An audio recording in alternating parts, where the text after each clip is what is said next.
Hi everybody, my name is Tim Gallaudet. I am a retired admiral. I worked in the Navy for 32 years and then went into a government agency, which I'll talk about.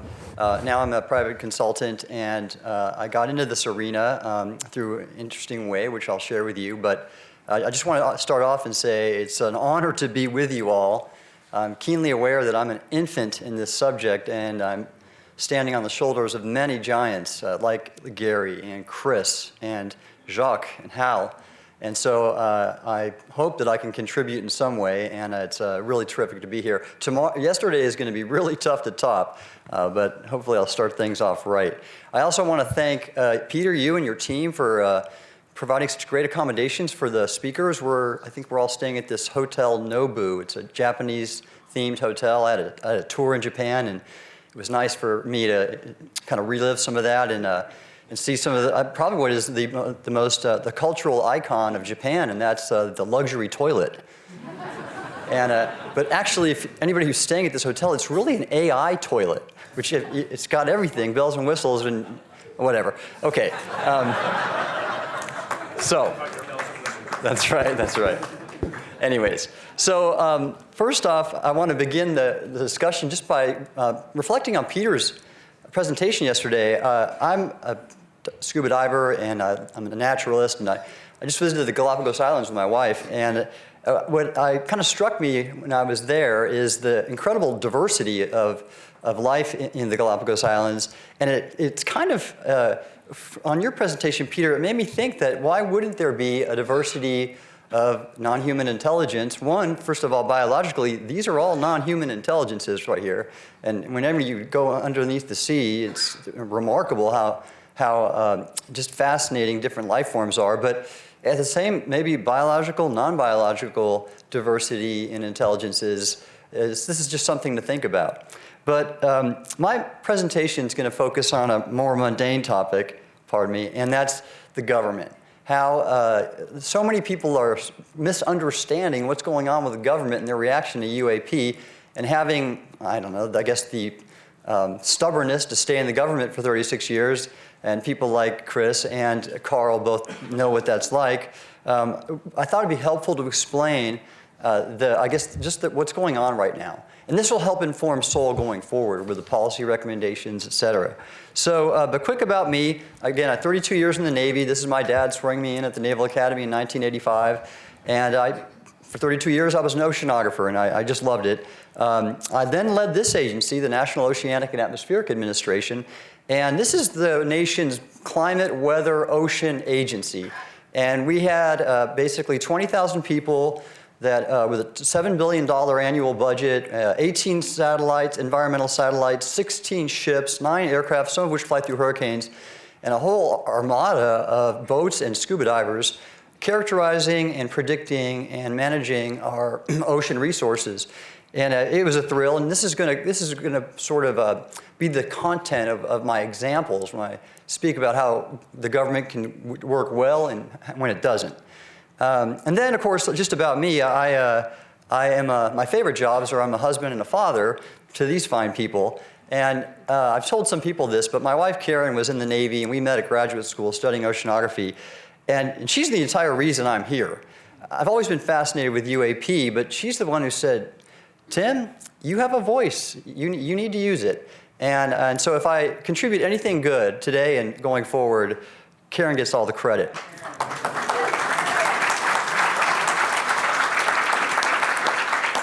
And I also want to point out my 3 daughters. I'm really pleased that we have women in this room leading the discussions and the thought, like Diana and Ia and Beatrice and Leslie, wherever you are, Leslie.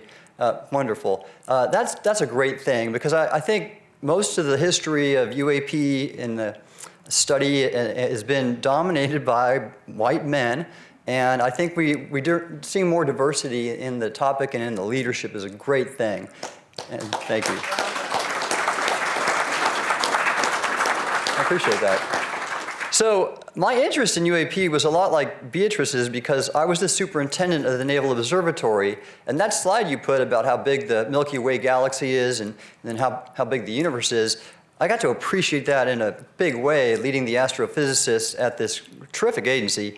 And so I had thought about that deeply from my time here, read a lot on cosmology and astrophysics, and so to think that we're the only intelligent species in the universe is incredibly arrogant, and that's sort of what I took away from that job. But then I had, if you will, an experience, and this is a bit of a repeat from my SCU talk earlier this year, but I think a lot of people have not heard it.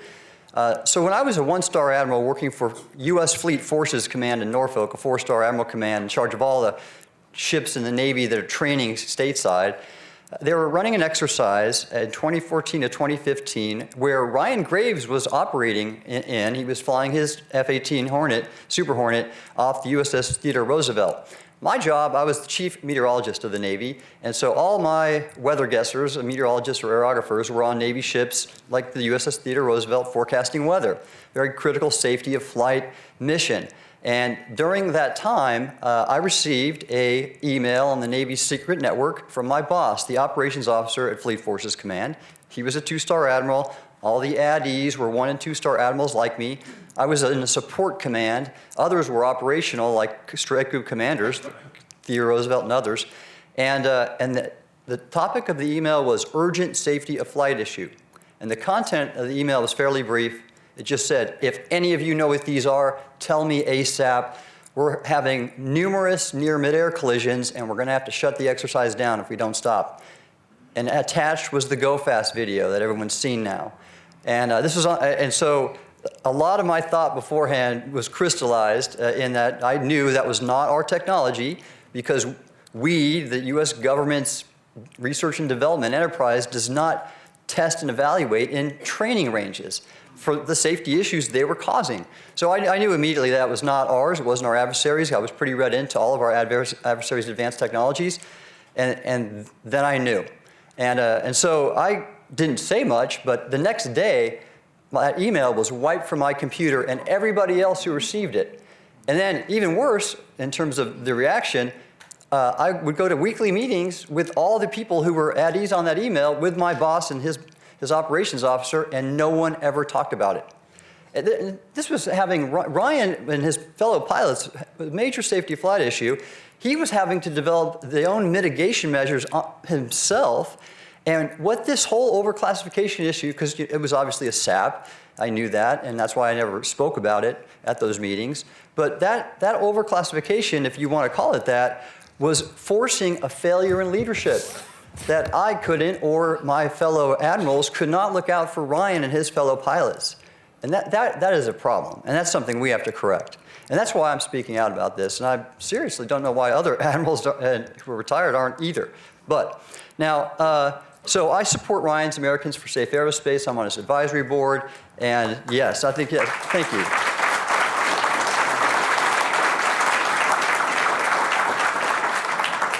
And he's doing a terrific thing in encouraging the FAA and commercial pilots writ large to not be afraid to report, to improve our understanding of what's happening here, and to make our aerospace safe. So just a really terrific mission that I'm supporting based on my background. But also, I've joined Avi's project. It's a great photo, huh? Because I'm really keen on the scientific method and his application of it to UAP research. And he's just a delight to be around and learn from. And where I want to go with that scientific research at UAP is somewhere that suits me, and that's the undersea piece, because that's what I know. That's my network. That's my knowledge. And we've observed these going transmedium. And in fact, just in the year and a half or so that I've become active and have started interviewing people, I have met dozens of people who, commercial, military, Coast Guard, mariners, and submariners who have had observations. I don't have any data yet, that's the next step. But this is several dozen people that have seen phenomena in our oceans, in the tropical, eastern, and western Pacific, the Gulf of Mexico, the Caribbean, the Mediterranean, and the Indian Ocean, and the North Atlantic and eastern seaboard.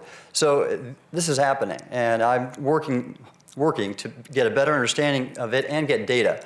And I'll talk a little bit about that. What's interesting is the increasing acceptance of this.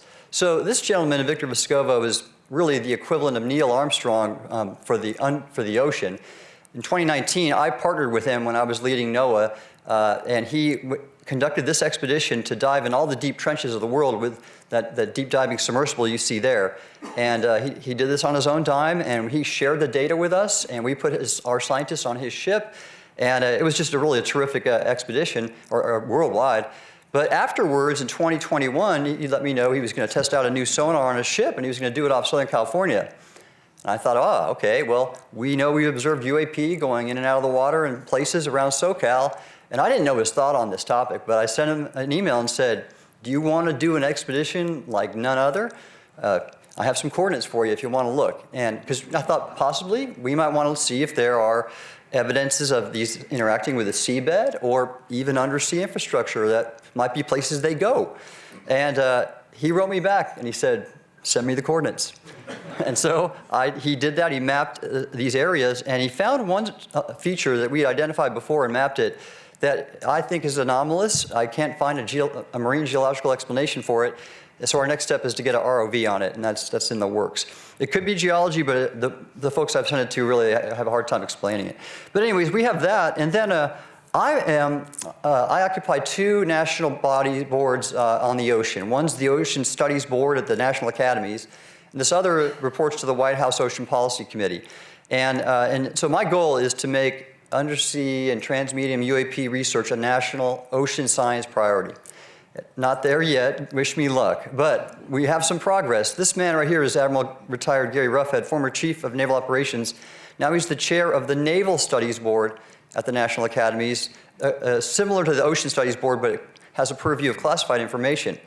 And I briefed him on this, and I recommended that we look at all the ocean data that the government has.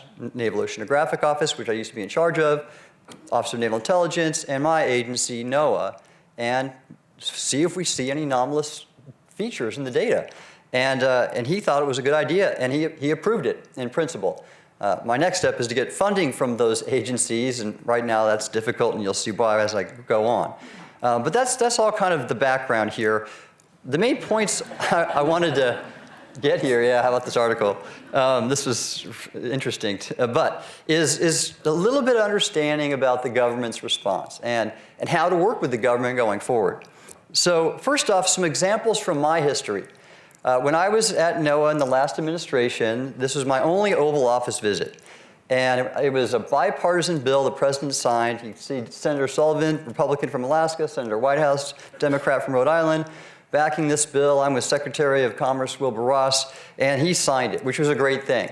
I never did an Oval Office visit after that because this was before Trump got as erratic and dangerous as he was, and I'm just going to say that. So I am not endorsing Trump in any way right here, but I actually almost quit numerous times, but I never had to compromise my integrity, and I thought our scientists needed good leadership, so I stayed. But at any rate, this was a win, we thought. But going forward, the White House defunded us by about $1 billion every year in the president's budget for the 4 years I was in. So we never had the money to do it.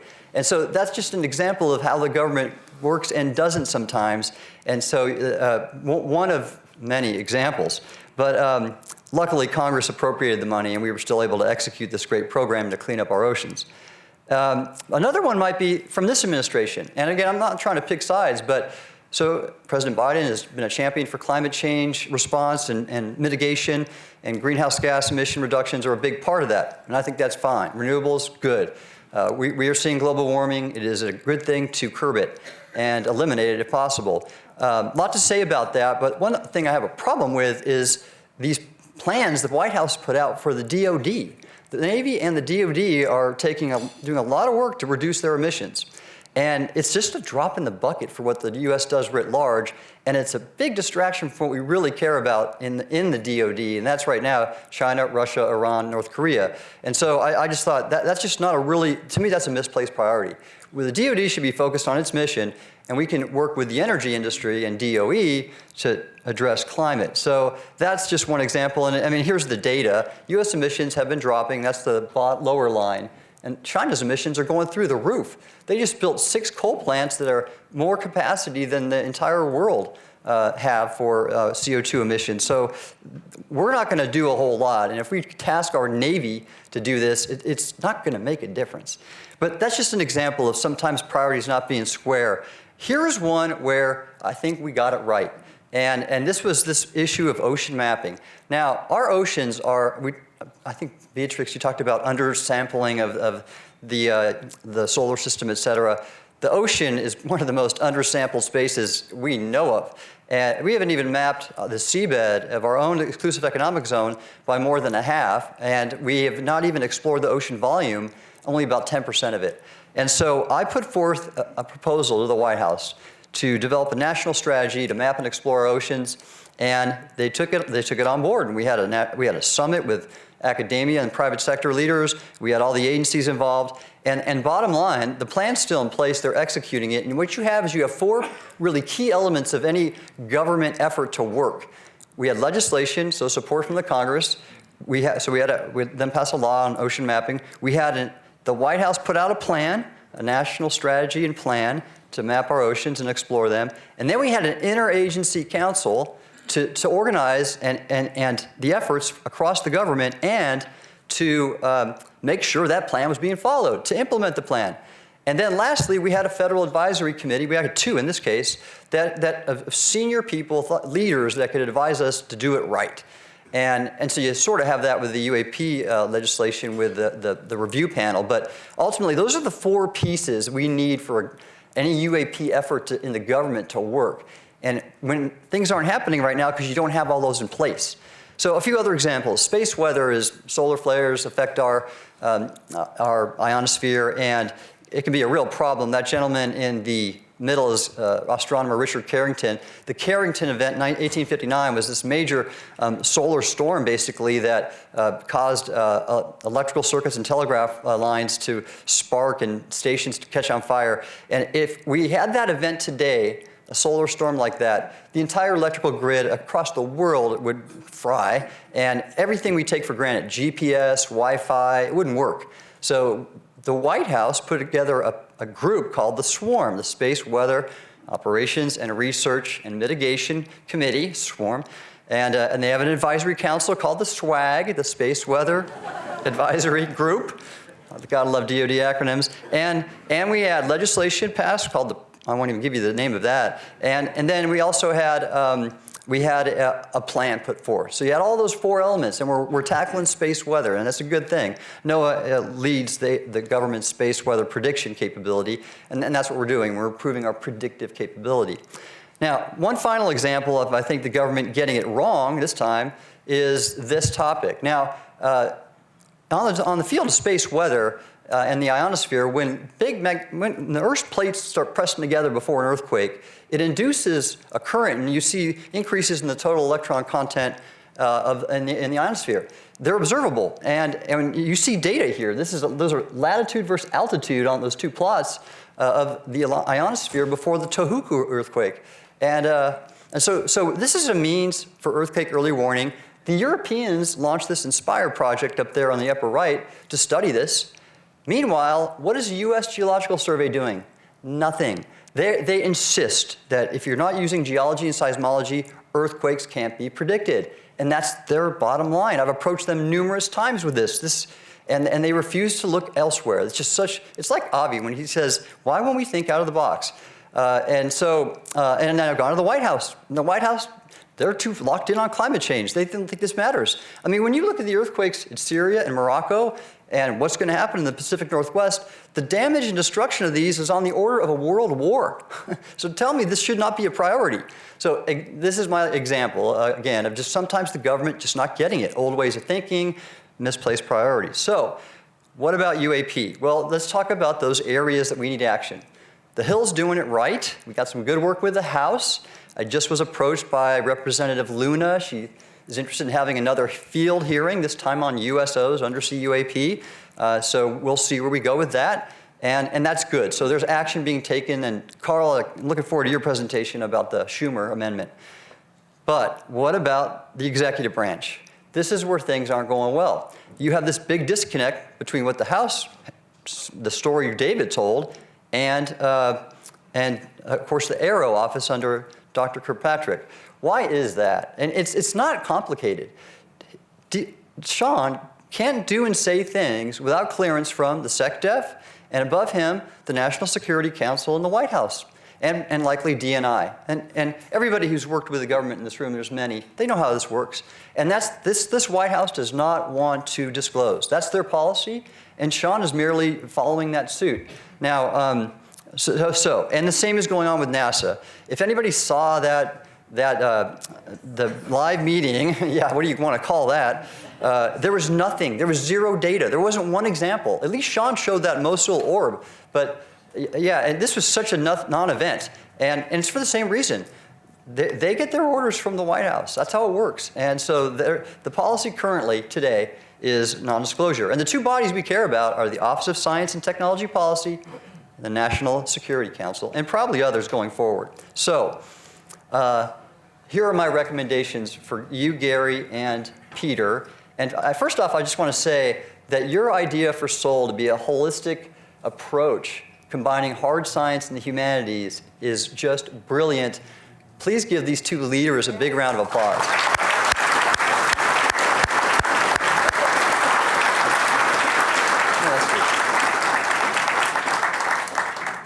All right, so 3 simple suggestions for these white papers and who to engage. First off, focus on this Schumer amendment. This is what we have to have done. Absolutely, this is the first step, and like we talked about yesterday, the language in it is pretty incredible.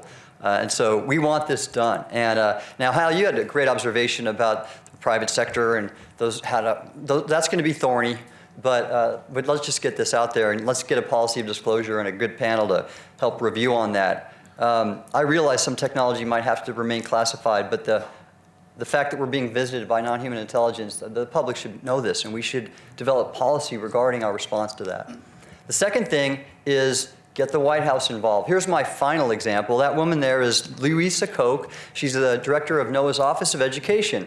And I spent many meetings in the White House with her to get that document passed. It's the national strategy for STEM education.